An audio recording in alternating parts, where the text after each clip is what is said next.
Jacob El-Cohen, bonjour. Bonjour. Donc on vous remercie d'avoir répondu à notre invitation. Vous nous avez donné rendez-vous au centre Georges Pompidou. Oui. Donc on ne vous présente plus, mais on va faire une brève présentation pour tous les auditeurs de Projet Presse qui ne connaissent pas Jacob El-Cohen. On en doute, mais voilà. Donc Jacob El-Cohen qui est écrivain, juif franco-marocain, militant antisioniste, qui a été aussi enseignant à la faculté de droit de Casablanca. Voilà, donc qui milite beaucoup aussi en faveur de la Palestine. Vous avez pris beaucoup de positions concernant la Palestine. C'est un sujet qui vous tient à cœur, j'ai envie de dire. Tout à fait. Voilà. Vous avez été aussi un soutien pour Dieudonné et Alain Soral. Alors, Monsieur El-Cohen, donc on avait quelques questions à vous poser. Donc, les auditeurs nous ont transmis quelques questions à vous poser. Donc, sur les sujets d'actualité, pardon. Donc, la Syrie. Oui. Ce qu'il en est de la Syrie. Les auditeurs voulaient comprendre et entendre votre analyse sur le sujet. Très bien. Alors. La Syrie était un pays jusqu'à la révolte, enfin jusqu'à ce qui s'est passé il y a 4-5 ans, était un pays qui se trouvait dans la mouvance de la résistance à Israël, allié de l'Iran et du Hezbollah. Et donc c'était un pays à détruire comme Irak. Déjà, c'est-à-dire qu'il faut comprendre que dès les années 90, Israël et les États-Unis ont décidé de détruire tous les États-nations arabes qui pouvaient se développer de façon indépendante, autonome, et développer un nationalisme arabe. On n'a pas touché aux États soumis à l'impérialisme, comme l'Arabie Saoudite, la Jordanie, l'Égypte. On n'y a pas touché. On n'y touche pas le Maroc. On n'y touche pas parce que ces pays sont totalement acquis à l'empire. Par contre, des pays comme l'Irak, qui donnait le mauvais exemple, entre guillemets, de l'industrialisation, l'éducation, l'avancement, ont été détruits et divisés en ethnies. Et c'est ce qu'on a voulu faire avec la Syrie.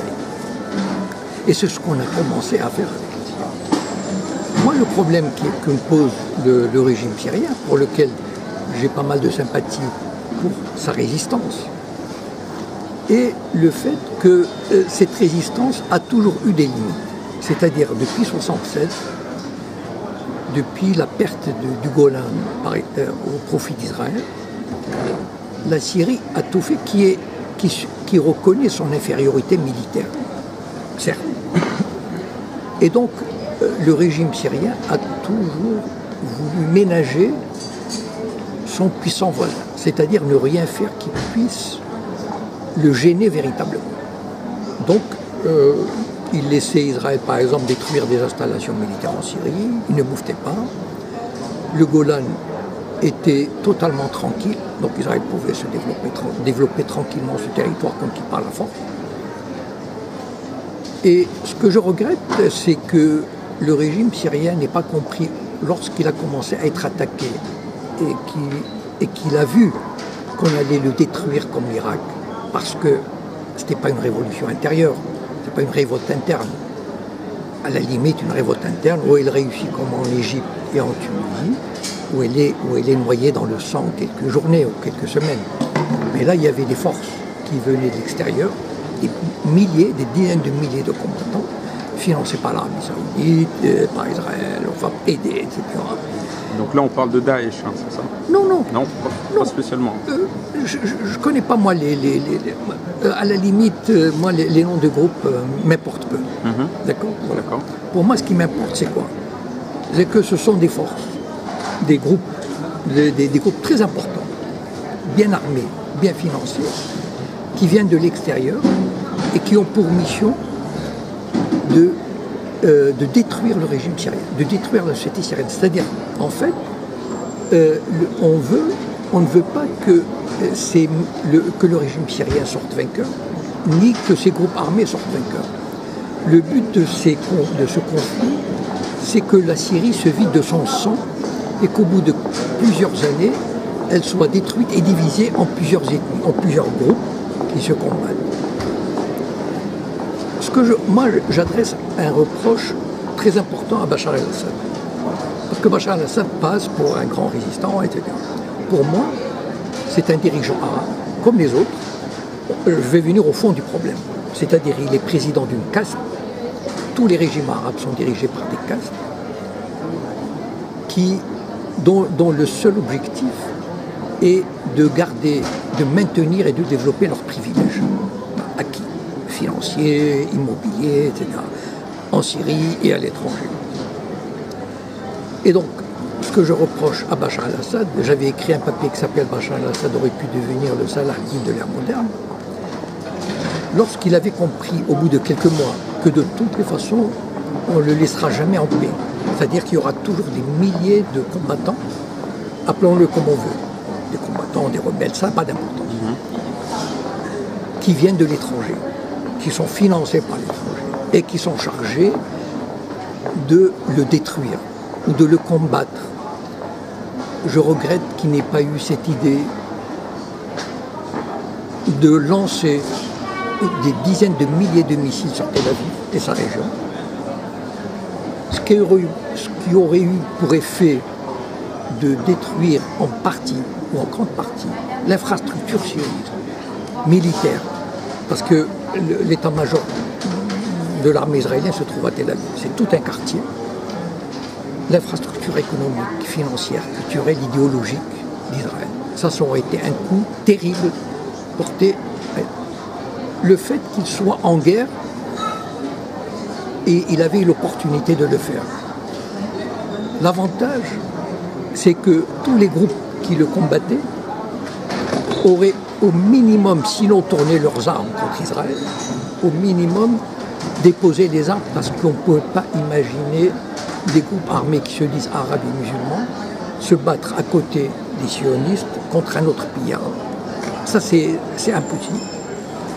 Tous les pays arabes, même l'Arabie saoudite en tête, auraient été obligés de soutenir le régime de Bachar el-Assad contre l'agression sioniste, parce qu'Israël allait répondre par des bombardements massifs, terribles. Mais en même temps, Bachar el-Assad aurait pu lancer son armée de 200 000 ou 300 000 hommes, libérés des combats avec les rebelles, dans des combats, pas de manière, pas ces combats militaires, avec des tanks, etc. Faire de la guérilla, voilà. Lancer des groupes armés à travers le Golan, à travers Israël, et ça aurait pu créer un soulèvement en Cisjordanie, à Gaza, etc. Certes, ça, il aurait signé parce qu'il aurait été obligé d'aller se réfugier dans la montagne, c'est-à-dire parce que Israël allait détruire tous ses palais, c'est évident. Et c'est probablement peut-être cette crainte qu'il avait retenue. C'est-à-dire, il veut s'accrocher à ce qui lui reste du pouvoir, voilà, ce qui fait son pouvoir. Et malheureusement, pour élargir la réflexion, ce que j'avais écrit à l'époque, c'est que tous les régimes arabes, malheureusement, tous les pays arabes sont dirigés par des castes qui ne sont pas légitimes et dont le seul objectif est d'entretenir et de multiplier leurs privilèges. Ce qui peut arriver aujourd'hui, on voit à peu près, on voit se dessiner, avec l'appui de la Russie et de la Chine, on voit se dessiner le sauvetage du régime de Bachar el-Assad. Très bien. Mais finalement, il va sortir vainqueur, entre guillemets. Bon, son pays est détruit, mais enfin totalement. Il va gouverner sur un pays en ruine, affaibli, divisé, traumatisé.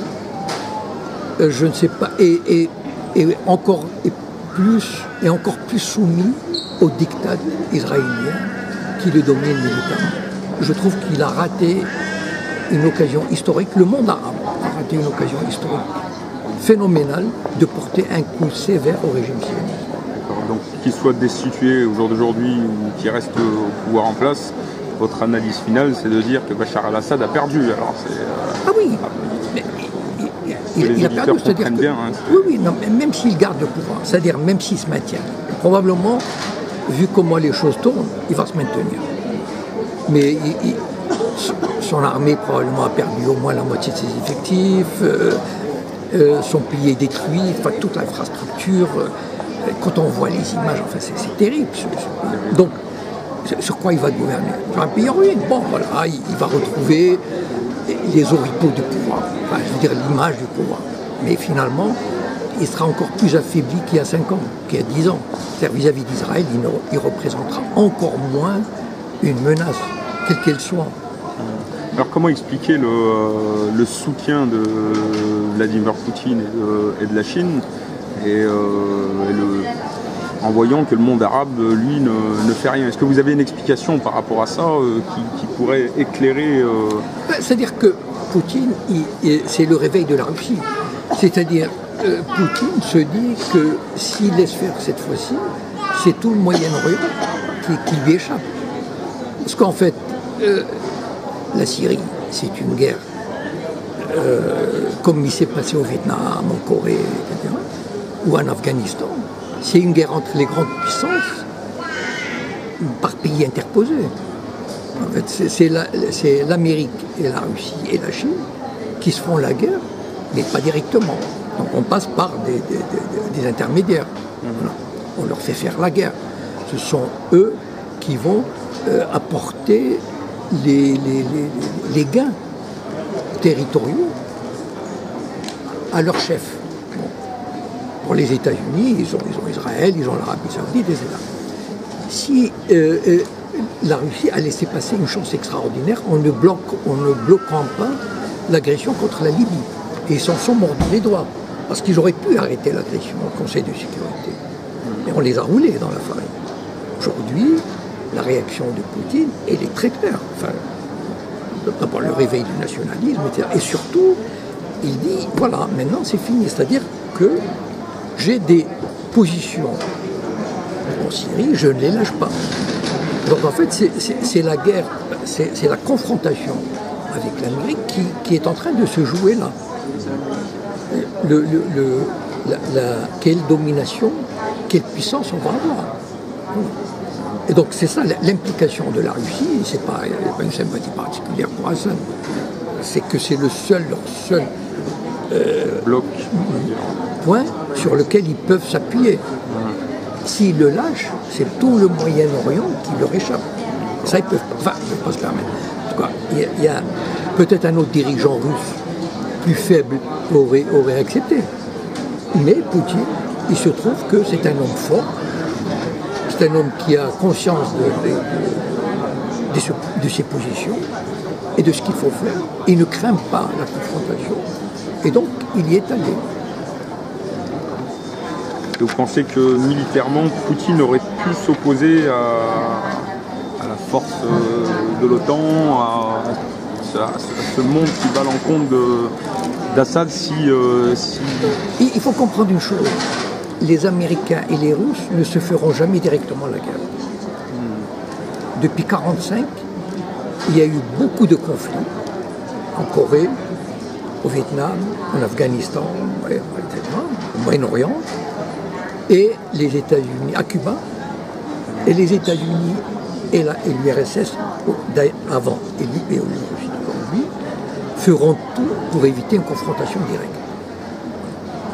Même en Ukraine. Ils ne peuvent pas entrer en confrontation directe, parce qu'il y a les armes nucléaires derrière. C'est-à-dire, on ne sait jamais comment peut évoluer un conflit direct. Donc, ils ont toujours des intermédiaires pour faire leur guerre. Et donc, Poutine n'a rien à craindre de l'OTAN, c'est-à-dire en termes militaires. Ce n'est pas une confrontation militaire. D'ailleurs, ils peuvent répondre. Et puis, en même temps, ils savent que, malgré la puissance, je pense qu'il y a une supériorité de l'OTAN sur la Russie, en termes de militaires au Moyen-Orient. C'est-à-dire que les États-Unis ont une puissance militaire extraordinaire, c'est-à-dire dans le sens de la mobilisation. Ils ont des porte-avions partout, en Méditerranée, en mer Rouge, etc. Donc militairement parlant, ils sont supérieurs. Ils ont une plus grande présence militaire. Mais ils n'oseront jamais affronter la Russie directement. C'est pas qu'ils n'oseront jamais, ils ne voudront jamais le faire. Parce qu'ils ont toujours évité ce genre de confrontation.